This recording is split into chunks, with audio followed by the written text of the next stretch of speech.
오늘 우리에게 주신 하나님의 말씀은 데살로니가전서 5장 16절에서 18절 말씀입니다. 범사에 감사하라는 제목으로 하나님 말씀 증거할 때에 하나님의 음성으로 들으시기 바랍니다. 오늘 이 자리에 오신 여러분들에게 하나님의 충만한 은혜와 사랑과 그리고 넘치는 자비가 함께하기를 소망합니다. 오늘은 우리가 추수감사절로 드리지만 교회력에 의하면 이제 곧 한 해도 마무리가 됩니다. 한 해를 되돌아볼 때 여러분의 마음속에는 얼마나 많은 감사의 제목이 있습니까? 여러분의 마음속에 감사의 제목이 넘친다면 여러분은 분명히 하나님의 은혜를 누리며 살아온 것입니다. 하나님의 은혜를 아는 사람만이 그 입술을 열어서 하나님 앞에 감사할 수 있습니다. 오늘 우리에게 주신 본문의 말씀은 바울이 데살로니가 교인들을 향해서 한 말씀입니다. 항상 기뻐하라, 쉬지 말고 기도하라, 범사에 감사하라고 권면하고 난 뒤에 이는 그리스도 예수 안에서 너희를 향하신 하나님의 뜻이라고 바울은 분명히 알려주고 있습니다. 그런데 여기서 말하는 기뻐하고 기도하고 감사한다라는 것은 지극히 일상적이고 평범한 행위들이지 우리를 향하신 하나님의 뜻이 아주 특별한 것이거나 무슨 기이한 그런 것이 아니라는 뜻입니다. 신약 성경을 펼쳐보면 대단히 많은 기적과 표적들이 나타납니다. 그렇기 때문에 기독교에 대해서 잘 알지 못하는 사람들은 기독교를 기적의 종교나 혹은 초자연적인 그런 종교라고 생각하는 사람들이 더러 있습니다.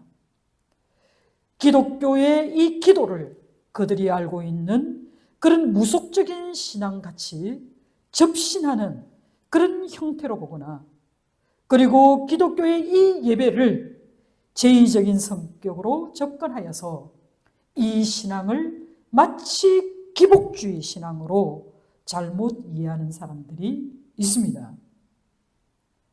이것은 기독교에 대해서 전혀 알지 못하는 사람들이 저지르는 그런 오류라고 말씀할 수 있습니다.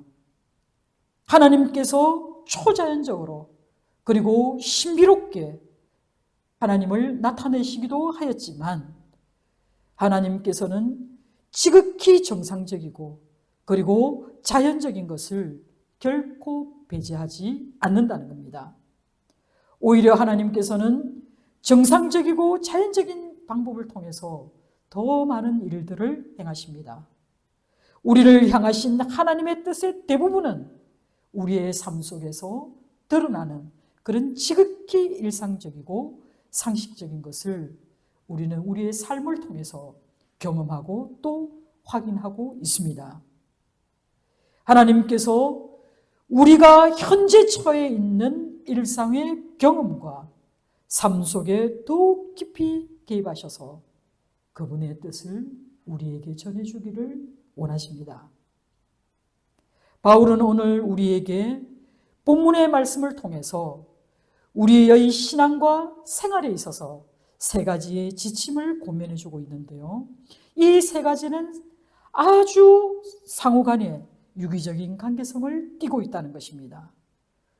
기쁨과 기도와 감사는 뗄래야 뗄 수 없는 그런 불가분의 관계를 맺고 있습니다. 오늘 이 말씀이 주어졌던 그 데살로니가 성도들의 현실은 핍박과 분열의 상태였습니다. 이렇게 핍박당하고 분열이 난무하는 그런 상황에서도 기뻐하라라는 이 권면은 합당하지 못한 것처럼 보입니다. 그러나 여러분, 이 기쁨은 세상적인 일로 인해 얻어질 수 있는 그런 기쁨이 아닙니다. 환난과 고통이 많은 이 세상에서 항상 기뻐한다라는 것은 불가능합니다. 따라서 우리는 이 기쁨은 바로 예수 그리스도 안에서 얻어지는 기쁨이라는 것을 알아야 합니다. 이것은 영적인 기쁨이요, 내적인 기쁨입니다. 바울은 빌립보서 4장 4절에 주 안에서 항상 기뻐할 수 있다라고 말하면서 이 기쁨이야말로 세상의 일로 인해 얻어지는 그 슬픔과 그리고 그 고달픔을 이겨내는 기쁨이라고 우리에게 말합니다. 바울은 오늘 본문 16절에 항상 기뻐하라고 권면하면서 동시에 이 말은 명령입니다.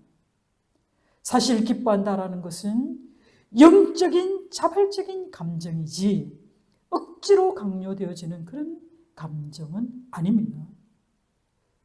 데살로니가 교회 성도들에게 이와 같은 명령을 하고 있는 것은, 성도라고 하는 것은 기뻐할 만한 당위성을 가진 자들이기 때문에 너희는 항상 기뻐하라고 말씀하고 있는 것입니다.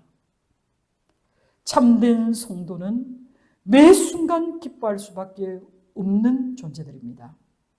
달리 표현하면 성도에게는 항상 기뻐해야 할 어떤 이유가 있다라는 사실입니다. 도대체 그 이유가 무엇일까요? 요한계시록 12장 3절 하반절에서 4절에 요한은 이렇게 설명합니다. 그때가 되면 하나님의 장막이 사람들과 함께 있으며 하나님이 그들과 함께 계시리니 그들은 하나님의 백성이 되고 하나님은 친히 그들과 함께 계셔서 모든 눈물을 그 눈에서 닦아 주시리니 다시는 사망이 없고 애통하는 것이나 곡하는 것이나 아픈 것이 다시 있지 아니할 것이다 라고 말씀하고 있습니다. 여러분, 우리는 영원한 천국 구원의 축복을 받은 성도들입니다. 영원한 천국 구원의 축복을 보장받았기 때문에 우리는 이 땅에서 어떤 어려움과 곤란을 겪는다 할지라도 우리는 늘 기뻐할 수 있습니다. 이 축복은 영원히 죽지 않고 살아계신 주님과 함께 영원히 거한다라는 약속입니다. 이것이 바로 구원의 축복을 받은 우리가 이 땅에서 항상 기뻐해야 할 근본적인 이유인 것입니다. 이런 이유에도 불구하고 이와 같은 구원의 축복을 받은 자가 현실적으로 항상 기뻐하며 살지 못하는 이유는 무엇 때문입니까? 우리는 현실 생활 속에서 닥쳐오는 여러 가지 사건들에 늘 눌림이 있습니다. 또한 우리는 감정의 흐름에 따라서 기뻐하기도 하고 슬퍼하기도 하고 괴로워하기도 하는 그런 지극히 연약한 존재이고 현실적인 사람들입니다. 그렇다면 우리가 항상 기뻐하려면 어떻게 해야 기뻐할 수 있을까요?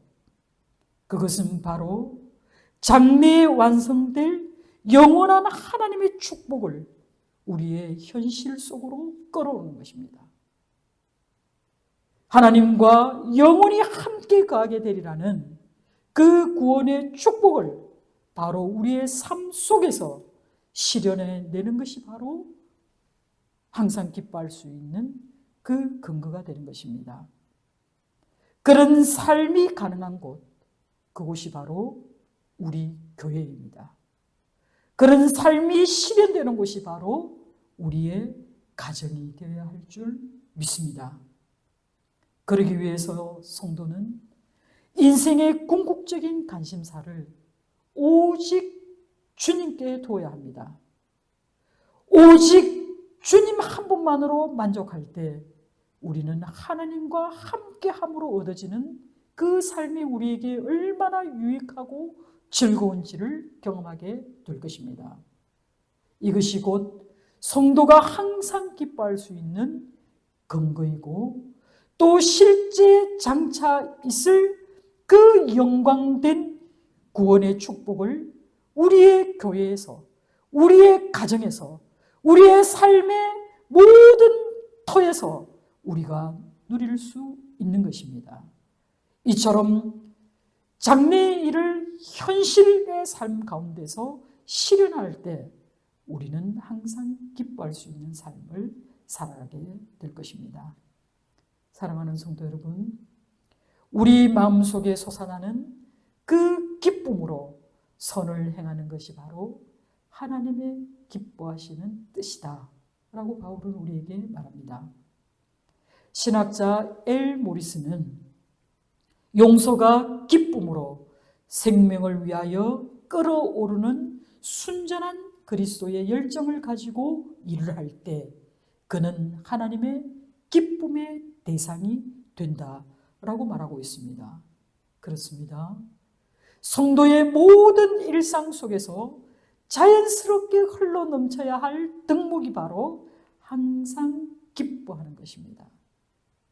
이러한 기쁨은 성령의 열매 가운데 하나로서 이것은 어떤 상황 속에서도 어떤 주변의 그런 우리를 흔드는 그 요소로부터 지배당하지 않는 그런 독특한 성질을 말하고 있는 것입니다.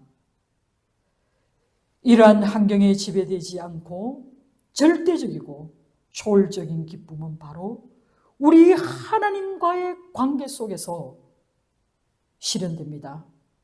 하나님과의 관계를 떠나 있을 때 이것은 결코 얻어질 수 없는 기쁨입니다. 예수 그리스도께서는 나를 믿는 자는 그 배에서 생수의 강이 흘러나리라고 말씀하셨는데요. 여기서 생수의 강은 영혼의 근원적인 만족으로부터 흘러나오는 내적인 기쁨을 말하는 것입니다. 위에서부터 부어지는 그 성령을 통해서 우리에게 주어지는 하나님의 기쁨입니다. 그리고 이어서 바울은 쉬지 말고 기도하라 라고 말합니다. 이것은 항상 기뻐하라는 말과 마찬가지로 쉬지 말고 기도하라는 이 말씀 역시 아주 간결하지만 강력한 명령의 말씀입니다. 이 명령은 우리 가슴에 기도하는 자의 자세가 쉬지 말고 하라는 말로 강조되고 있습니다. 이에 해당하는 헬라어를 찾아보니까요, 아디알립토스라는 말인데요. 이 단어는 신약 성경에서 바울이 기도와 감사를 언급할 때 성도들에게 사용했던 단어입니다. 이 단어는 바울 서신에서도 4번만 나오는 아주 생경한 단어입니다. 이 단어의 헬라어의 뜻을 찾아보니까 그 뜻은 밑바닥까지 미치도록 멈추지 않는 이런 뜻을 가지고 있습니다. 이 항상이라는 이 말 속에 어떤 경우에라도 중단함 없이 계속하라는 그런 의미를 담고 있다는 사실입니다. 이런 다른 일을 제쳐놓고 많은 시간을 내어서 기도하라는 그런 의미라기보다는 내가 도무지 기뻐할 수 없는 그런 상황에 있음에도 불구하고 내가 도무지 용서할 수 없는 그런 대상을 만났음에도 불구하고 내가 소망이라고는 가져볼 수 없는 그런 낙심한 중에도 내가 기도를 멈추지 말라는 그런 말씀입니다. 그리고 더욱 놀라운 것은 여기서 기도하라는 이 단어의 원뜻 역시 기도하는 사람의 그 마음의 자세가 나의 필요를 채우기 위한 기도라기보다는 예배하는 마음으로 하나님의 뜻에 초점을 맞추어서 기도하라는 그런 말씀입니다. 사도 바울은 고린도 교회 성도들의 그 극심한 신앙의 위기를 알고 있었습니다. 인간은 극한 상황 가운데 있을 때에 자기의 필요를 채워달라고 기도하는 것은 너무나 당연합니다. 그럼에도 불구하고 바울은 이보다도 하나님의 뜻을 이루기 위한 기도, 하나님이 중심이 되는 그런 기도를 드려야 한다라고 우리에게 권면해주고 있습니다. 사랑하는 성도 여러분, 성도의 기도는 가장 긴밀하고 그리고 가장 살아있고 그리고 진실하고 깊은 우리 하나님과의 교통의 관계 속에 있을 때 가능합니다. 기도라고 하는 것은 성도가 하나님께 다가갈 수 있는 가장 경건한 통로입니다.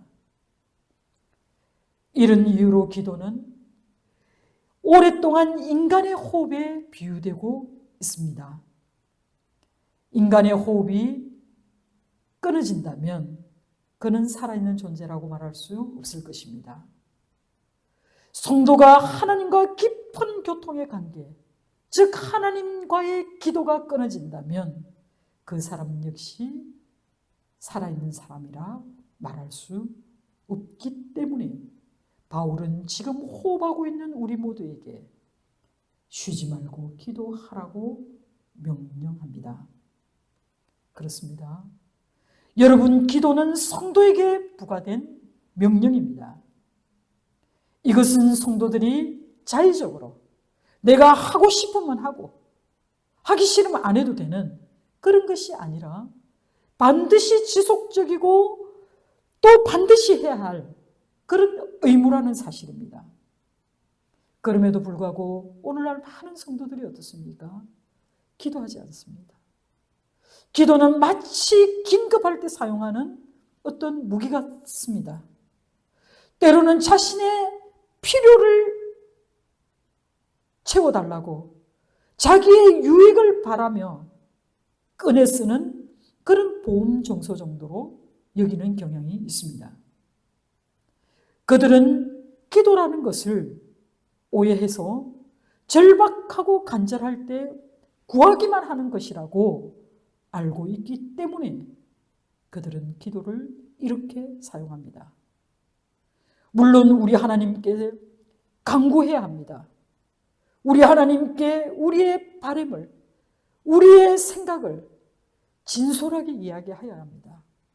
물론 하나님께서는 우리가 구하지 않은 것까지도 풍성하게 주시는 그런 하나님이십니다.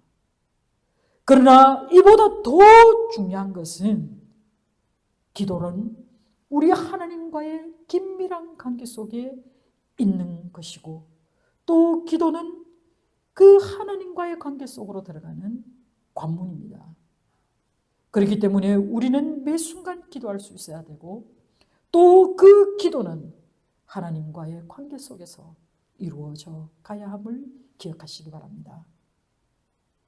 기도는 이처럼 성도에게 있어서 명령이고 의무인 동시에 또한 성도만이 누릴 수 있는 그런 특권입니다.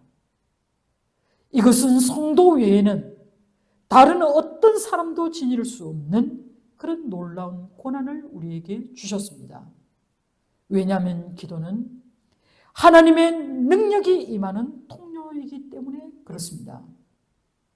우리가 기도에 대해 말할 때 하나님 앞에 무릎을 꿇는다, 우리가 주의 발 아래 엎드린다 라는 상징적인 표현을 사용하고 있는데요.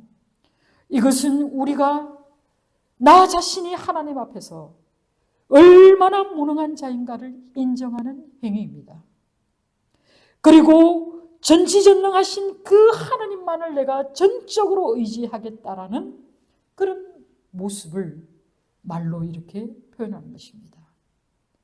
이처럼 성도는 기도를 통해서 하나님의 능력을 자신의 삶, 현재의 삶 속으로 끌어들여 사용할 수 있는 그런 특별한 권한을 가진 것입니다. 얼마나 놀라운 일입니까? 물론 이것은 하나님의 능력을 자기 마음대로 부릴 수 있는 권한을 가졌다는 뜻이 아닙니다.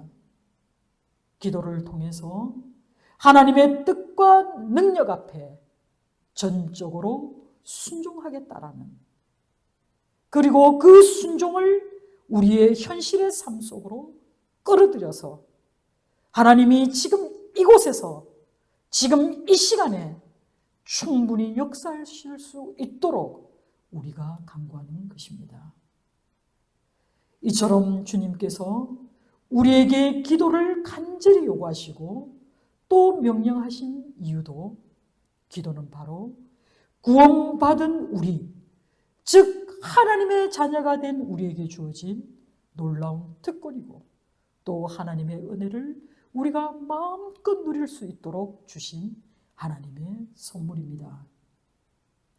바울은 빌립보서 4장 4절과 6절에서 이렇게 말씀합니다. 주 안에서 항상 기뻐하라. 내가 다시 말하노니 기뻐하라. 아무것도 염려하지 말고 다만 모든 일에 기도와 간구로 너희 구할 것을 감사함으로 하나님께 아뢰라고 친절하게 권면해주고 있습니다. 마틴 루트는요, 재봉사가 옷을 깁는 것이 그의 일이고 구두 수선공이 구두를 수선하는 것이 그의 일인 것처럼 그리스도인은 기도하는 것이 그의 일이다 라고 말합니다. 그렇습니다. 사랑하는 성도 여러분, 우리가 어려움을 누구나 다 겪습니다. 우리가 아주 슬픈 가운데 누구나 다 놓일 수 있습니다. 그러나 어떤 환경에, 어떤 처지 가운데 있더라도 포기하지 않아야 할 것은 기도입니다. 우리가 하나님 앞에 엎드려 겸손히 그의 은총만을 바라며 기도할 때 우리 하나님께서는 우리에게 놀라운 위로와 평강으로 우리에게 응답하실 것입니다. 기도라는 것은 우리의 숨을 내쉬고 하나님의 영을 들여 마시는 호흡입니다. 바울은 이어서 범사에 감사하라고 권면하고 있는데요. 여러분, 감사는 어떤 사람이 합니까? 감사는 하나님의 선하심을 깊이 깨달아야 할 때에 비로소 그는 어떤 상황 속에서도 하나님께 감사하는 그런 신앙의 태도를 보입니다. 하나님에 대한 은혜, 하나님이 우리에게 주신 은혜, 하나님에 대한 감사를 깨닫지 못하는 사람은 어려움을 만날 때마다 하나님 앞에 원망과 불평을 늘어놓습니다.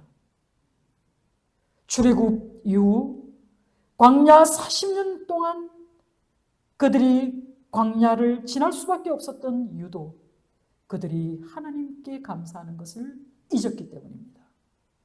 이스라엘 백성은 어려운 일을 만날 때마다 그들은 하나님께 진정으로 엎드려 기도하기보다는 오히려 하나님을 원망하고 불평하였습니다. 그들은 하나님이 어떤 분이신지에 대한 깊은 성찰이 없었습니다. 그들은 하나님께서 애굽 그 종살이 하던 곳에서 그들을 구원하신 그 능력의 하나님이라는 사실, 그리고 그들을 이끌어 약속의 땅 가나안으로 인도해 주시리라는 그 능력의 하나님을 망각하고 그들은 감사하지 않았습니다. 바울은 1차적으로 데살로니가 성도들이 지금 현재 어려움에 직면해 있기 때문에 이런 상황 속에서 너희는 하나님께 원망하기보다는, 하나님을 불평하기보다는 오히려 감사함으로 나아가라고 권면하고 있는 것입니다. 우리를 구원하신 그 하나님의 선하심을 인정한다면 우리는 결코 하나님을 원망할 수 없습니다. 입술로만 감사하는 것이 아니라 우리의 마음의 깊은 곳에서 우러나는, 우리의 영혼이 하나님을 향해서는 그 감사의 기도를, 감사의 찬양을 올려드릴 수 있어야 합니다. 그 근거는 바로 이 놀라우신 하나님이 나를 구원하신 하나님이시기 때문에 그렇습니다. 내가 어떤 상황에 놓이더라도, 내가 고통 가운데 있다 하더라도, 절망 가운데 있다 하더라도 이 하나님은 나를 어떻게 구원해 나가실지 내가 믿음을 가지고 소망을 두고 하나님을 바라보기 때문에 우리의 궁극적인 입술의 고백은 감사이어야 합니다. 하나님께 감사하는 것은 성도가 마땅히 해야 할 일이라고 말씀하고 있는데요. 그 이유가 바로 무엇입니까? 우리가 기억해야 할 것은 먼저 하나님으로 인해서 우리가 이 땅에 존재하는 사람들이기 때문에 그렇습니다. 피조물이 창조주 하나님에게 감사하지 않는 것은 바로 그 피조물 된 본분을 망각하고 있는 까닭입니다. 하나님을 창조주로 알면서도 하나님께 감사하지 않는 자는 하나님의 진노 아래 놓인 자입니다. 그리고 우리가 하나님께 감사해야 할 이유는 하나님께서 내려주신 이 일반적인 은총 속에 이 세상의 모든 사람들이 존재하고 있는 이유 때문입니다. 여러분, 창조 질서 속에 나타난 하나님의 은총은요, 구별이 없습니다. 모두에게 공평합니다. 그래서 하나님은 선한 자에게도 악한 자에게도 골고루 해를 비추어 주십니다. 우리의 하나님은 이 창조 질서 속에서 공평하신 하나님이십니다.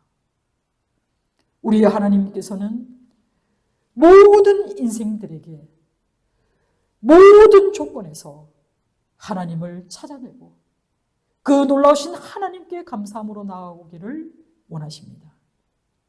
그리고 세 번째로는 무조건적인 은혜로 인해서 저와 여러분이 구원받아 소망 가운데 살아가고 있기 때문에 그렇습니다. 죄를 용서하시는 그 하나님의 은혜가 아니었다면 저와 여러분은 아직도 죄와 사망의 종로를 타고 있었을 것입니다. 영원히 죄와 사망으로부터 해방되지 못한 그런 존재로 아주 쓸쓸히 죽을 수밖에 없는 그런 사람들이었을 것입니다. 그러나 우리는 하나님이 창세전부터 우리를 택정하신 그 믿음을 우리가 믿음으로 받아들였고, 그리고 그 특별한 은총으로 말미암아 새로운 피조물로 거듭나서 이제 천국의 소망을 가진 자로 살아갈 수 있는 성도가 되었기 때문에 우리가 어찌 하나님께 감사하지 않을 수 있겠습니까? 이것은 내가 돈을 주고 산 것도 아닙니다. 내가 하나님 앞에 어떤 특별한 업적을 남겼기 때문에 얻어진 것도 아닙니다. 이것은 우리 하나님의 사랑에서부터, 우리 하나님의 놀라우신 그 은혜로부터 우리에게 값없이 주어진 그것을 내가 믿고 깨달았다는 이 사실 한 가지만으로 우리 하나님이 거저 주신 놀라운 은혜의 선물이기 때문에 선물을 받은 자로서 어찌 하나님께 감사하지 않을 수 있습니까? 그렇기 때문에 성도는 바로 감사가 선택이 아니라 필수라는 것을 기억해야 할 것입니다. 그리고 바울은 이 말씀을 하면서 범사에 감사라고 권면하고 있습니다. 여러분, 범사에라는 말은 모든 상황 가운데 라는 뜻도 있고 또 언제든지 라는 이 두 가지의 사실을 다 내포하고 있습니다. 따라서 저와 여러분은 어떤 상황 속에서도 그리고 언제든지 가려서 감사하는 것이 아니라 항상 하나님 앞에 감사하며 나가야 할 줄 믿습니다. 그런데요, 이것은 말처럼 쉽지 않습니다. 왜냐하면 이 감사라는 이 말은 어원상 어떤 사람 혹은 일 때문에 일어나는 기쁨을 표현하는 마음의 자발적인 감정이기 때문에 그렇습니다. 우리는 연약한 존재들입니다. 우리는 수시로 때때로 변덕스럽게 마음이 바뀝니다. 동일한 상황 속에서도 어떨 때는 즐겁고 또 동일한 상황 속에서 우리는 어떨 때는 괴롭습니다. 이처럼 우리 자신의 의지에서 감사의 삶을 살아낸다는 것은 불가능에 가깝습니다. 그렇지만 우리가 반드시 감사해야 할 그런 근거가 필요합니다. 이 근거가 무엇이고 성도가 어떻게 해야 감사할 수 있는지를 우리는 구약과 신약의 한 예를 통해서 살펴보고자 합니다. 우리의 감사의 근거는 바로 요셉에게 있습니다. 우리는 요셉을 통해서 그 감사의 근거를 배울 수 있습니다. 우리는 오늘날 아이들 이름을 지을 때요, 요셉이나 요한이나 다니엘, 사무엘 이런 이름들을 선호해서 짓습니다. 오늘날 요셉은 위대한 믿음의 선진으로 신앙의 귀감이 된 그런 사람으로 알고 있습니다. 그렇지만 우리는 요셉이 그 위대한 신앙인이 되기까지 그가 얼마나 많은 삶의 시련을 겪었는지 보게 됩니다. 일찍이 그는 형제들의 시기를 당해서 이스마엘 대상들의 노예로 팔려갔습니다. 팔려간 집 보디발의 아내의 유혹 때문에 그는 억울하게 옥살이를 하였습니다. 옥살이 하던 중에 신의를 저버린 그런 간운 때문에 그는 낙심하며 살아냈습니다. 그러나 우리가 이와 같은 사실만 두고 본다면 요셉의 삶에 있어서 하나님께 감사해야 할 것은 도무지 없는 것처럼 보입니다. 그리고 요셉의 신앙에 대해서 칭찬하는 것은 아주 허무맹랑한 것처럼 보입니다. 그렇지만 창세기 50장 20절을 보면 요셉은 하나님께서 그 모든 고통의 순간들 가운데 하나님은 이 모든 순간을 선으로 바꾸어 주셨다라는 것을 믿었다라는 말을 보게 됩니다. 이것은 분명히 그가 하나님께 감사했다라는 그런 말을 내포하고 있습니다. 그렇습니다. 이렇듯 하나님께서 모든 상황을 선으로 바꾸어 주실 것을 믿는 믿음을 가진 자만이 범사에 감사할 수 있습니다. 여러분, 지금 고통 가운데 있습니까? 지금 여러분의 삶에 도무지 이해되어지지 않는 일들이 일어나고 있습니까? 그러나 요셉에게서 배우시기 바랍니다. 요셉은 믿었습니다. 하나님께서는 모든 상황을 선으로 바꾸어 주실 것을 그는 믿었기에 그의 삶은 하나님 앞에서 늘 감사하며 살아갈 수 있었던 것입니다. 하나님의 선하신 섭리를 우리가 인정하는 믿음, 이것이 바로 감사와 이어지는 우리의 마음의 자세, 신앙인의 태도입니다. 그리고 바울과 실라는 빌립보 감옥에 갇혔을 때 두려워하지 않고 기도하며 오히려 하나님을 찬미할 수 있었습니다. 이 또한 바울은 하나님의 선한 섭리를 인정하고 그에 대한 확고한 믿음이 있었기 때문에 하나님께 기도하며 찬양하며 나아갈 수 있었던 것입니다. 바울은 로마서 8장 28절에 이렇게 고백합니다.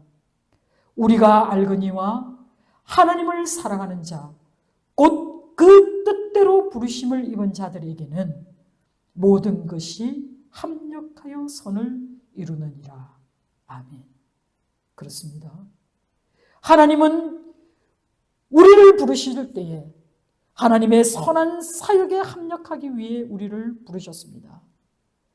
하나님을 사랑하는 자는 그의 부르심에 합당한 태도로 모든 일에 감사함으로 그리고 하나님의 그 선하신 인도하심을 믿고 인정하며 나아가는 그런 사람입니다. 성도는 어떤 상황 속에서도 그리고 언제든지 감사할 수 있는 이유가 바로 나를 통하여 하나님의 선한 뜻이 이루어져 갈 것을 믿기 때문입니다. 사랑하는 성도 여러분, 바울이 범사에 항상이라는 말을 강조한 것은 사람이 스스로의 판단이나 경험에 지나치게 의존하지 말라는 뜻도 가지고 있습니다. 항상 그리고 범사에 이 모든 것을 가능하게 하실 것은 오직 하나님 한 분뿐이 없기 때문에 우리는 이 고백을 우리가 그대로 받아들이고 그리고 현실적인 어려움과 불행한 사건이 있다 할지라도 눈을 들어 하나님을 바라볼 때 하나님께서 계획하시는 그 놀라운 뜻을 우리의 마음속에 알아지고 또 깨달아지고 또 그것이 오히려 은혜가 되고 위로가 되는 그런 축복을 누리게 될 줄 믿습니다. 우리 가운데 기도하는 사람들이 자신의 유익만을 바라는 사람들이 있습니다. 그리고 금방 그 기도가 이루어지지 않는다고 불평하는 사람들이 있습니다. 자신의 마음을 솔직하게 열어내지 못하고 하나님 앞에서도 교만한 기도를 하는 사람들이 들어 있습니다. 이것은 참된 기도일 수 없습니다. 기도는 현재 우리가 소유하고 있고 현재 우리가 누리고 있는 것에 대해서 하나님께 진정으로 감사하는 그 마음이 바탕이 되어야 합니다. 그래서 우리는 우리 주님께서 가르쳐 주신 기도대로 먼저 그의 나라와 그의 뜻을 구하는 기도를 해야 합니다. 18절 하반절에 범사에 항상 기뻐하고 쉬지 말고 기도하며 그리고 범사에 감사할 수 있는 그 이유는 바로 그리스도 예수 안에서 우리를 향하신 하나님의 뜻이 담겨 있기 때문이라고 바울은 가르쳐주고 있습니다. 사랑하는 성도 여러분, 우리가 신앙생활을 할 때에 우리가 즐겨 듣는 오늘의 본문의 말씀이 바울이 우리에게 권면하는 말씀입니다. 바울은 자신의 권위를 가지고 이 말을 하고 있는 것이 아닙니다. 우리의 신앙의 대상인 바로 하나님, 주 예수 그리스도의 권위를 가지고 바울이 이렇게 선포하고 있는 것입니다. 하나님의 뜻이 예수 그리스도 안에서, 즉 예수 그리스도를 통해서 나타날 것이기 때문에 예수 그리스도를 통하지 않는 것은 하나님의 뜻이 아닌 줄 알라고 말씀하고 있는 것입니다.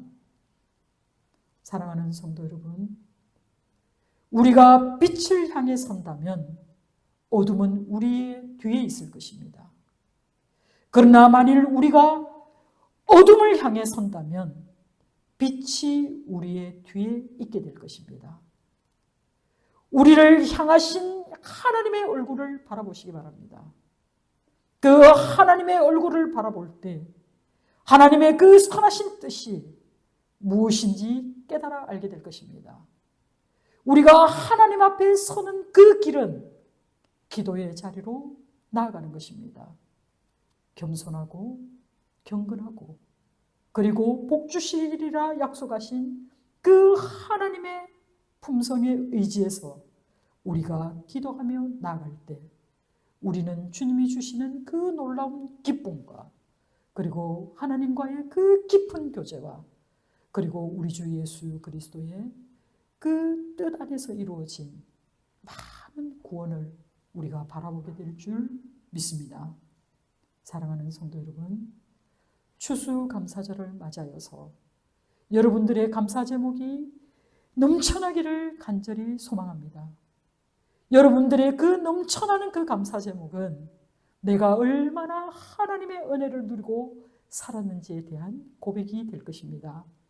매일매일 하나님과 동행하면서 우리 하나님이 주시는 그 놀라운 은혜를 누리며 그리고 나를 통해서 축복의 통로로 사용하시고자 하신 그 하나님의 뜻을 알아가는 그런 성도의 삶을 살아가는 저와 여러분 되기를 간절히 소망합니다. 기도하겠습니다.